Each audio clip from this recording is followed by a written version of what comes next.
Hi, it's Jane Mason here from Virtuous Bread, and welcome to this little series of videos that accompanies my book, Mexico, the World Vegetarian. And in this series of videos, what I want to help you do is master some of the really basic techniques of Mexican cooking that will help you, turn out something really wonderful and tasty and authentic and delicious.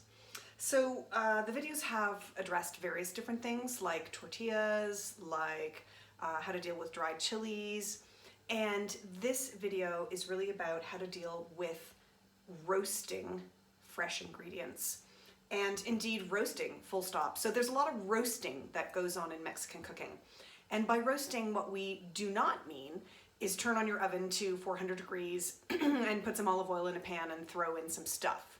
Okay, that's never what we mean by roasting. Mexican cooking tends to be done on the surface, on the hob.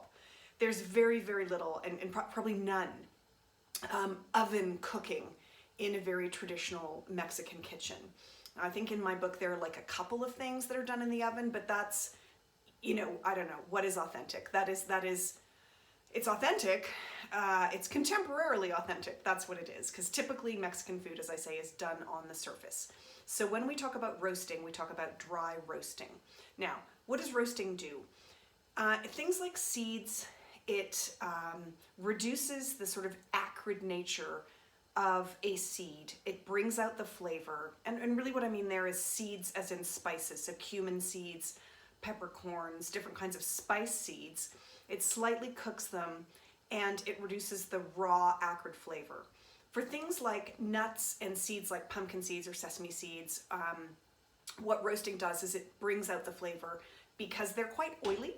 And so it draws out the oils and it, again, slightly cooks them, makes them a little bit more crispy and less raw and earthy tasting in a recipe. So very important to roast. Things like spices brings out the flavor, makes them less acrid, and seeds brings out the flavor, slightly cooks them, makes them less muddy and earthy tasting. And vegetables, we dry roast vegetables as well. And again, you do that to sort of slightly begin to cook them and to give a roasted flavor when it's called for in a recipe. By no means do all recipes call for you to dry roast everything. There are lots of salsas that are very fresh and don't ask you to dry roast, but there are plenty of salsas and dishes that do ask you to dry roast. Now, I'm going to pay special attention today to a fresh chili pepper, and you would deal with these in exactly the same way.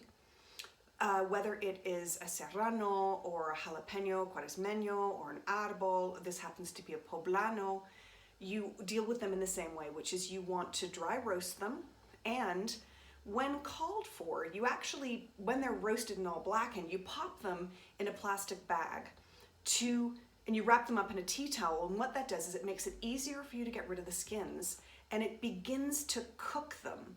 So once again, they're not completely raw when you stuff them or turn them into a soup or do whatever it is that you're going to do with them according to the recipe. So again, part of dry roasting is about beginning to cook. So some salsas are raw, perfect. Many salsas aren't raw, and dry roasting the ingredients begins to cook them and gives them a sort of blackened roasted flavor. So there's a reason to do it. And if it's a step that you have time to do when you're doing the recipe, I really encourage you to do it because it changes the flavor of a final dish enormously, whether or not you roast. So I'm going to turn you over here now. You see I have two comals, but you could do this in a dry frying pan, so don't worry. It's just that these are very, very thin, so they get hot fast. And I'm going to put the onions on here. They're just going to hang out for a bit. I'm going to put the peppers over here.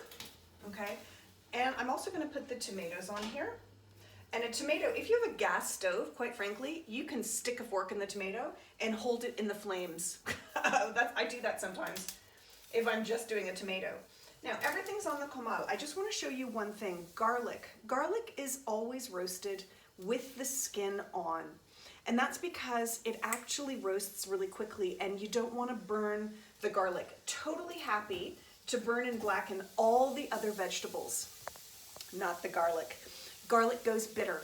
Okay, so if you blacken a clove of garlic the way that you would blacken onion or tomato or pepper, it's bitter, okay? And you don't want that. So always dry roast garlic with the skin on. Okay, I'm gonna put them there. Now, if your recipe calls for cumin seeds or coriander or pepper or bay or cinnamon, you would dry roast those too, although it's frequently easier to do them in a frying pan because it has edges, which means the spices won't roll out. So all I'm gonna do now, and you don't have to hang around the whole time to watch the video, is I'm just going to turn these things over. And as they roast, you see they blacken like this, okay? It's pretty fast. And the garlic, just see the garlic here has begun to blacken. So you wanna watch the garlic specifically because you don't want it to blacken through the skin. And as the onions, look, you can undo them, it's not super hot. You wanna roll these guys over, mind your garlic. Chilies take a while, okay? So you can expect a chili like this on a comal to take a good 5 or 10 minutes to sufficiently blacken so that you'll be able to get the skin off, which is your aim.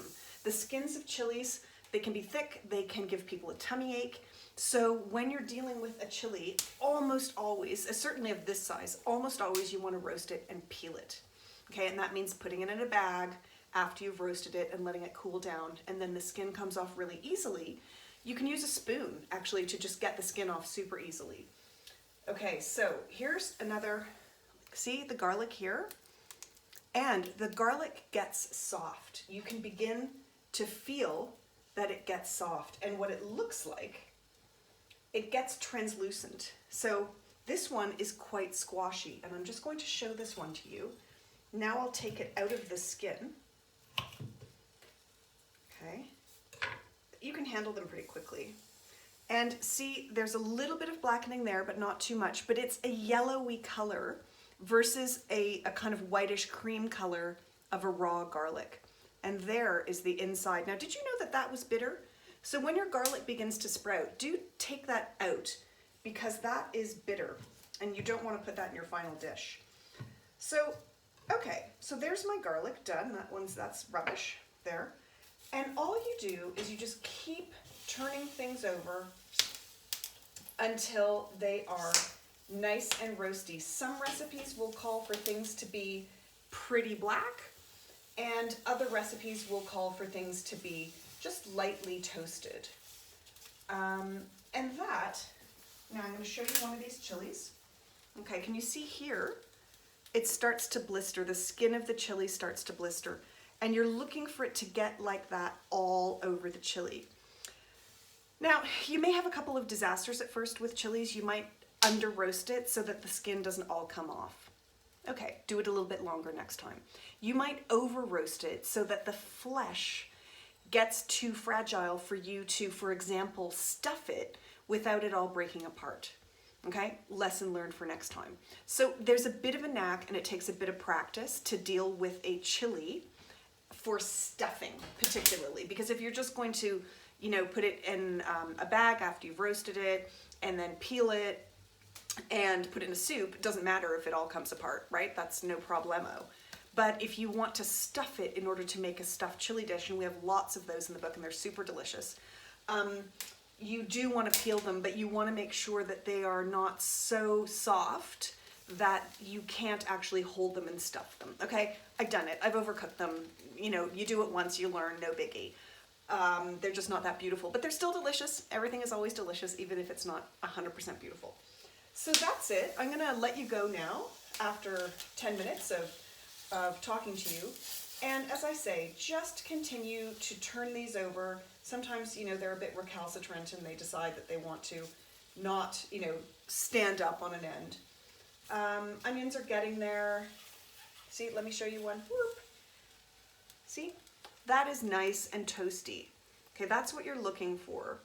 And then I'll put that back on the other side. So that is how to dry roast, and in this case we're doing vegetables, and how to dry roast a chili pepper, fresh chili pepper, in order to then put it in a bag, wrap it up in a tea towel, leave it for 10 minutes or according to the recipe, and then the skin should come off really easily with a spoon or the back end of a knife.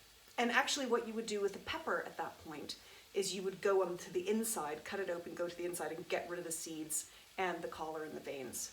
So that is Dry Roasting 101. Hope you enjoyed it. Hope you enjoy the book, Mexico, the World Vegetarian. It's available on Amazon and at all good bookstores. So have a great day. It was lovely talking to you. Bye for now.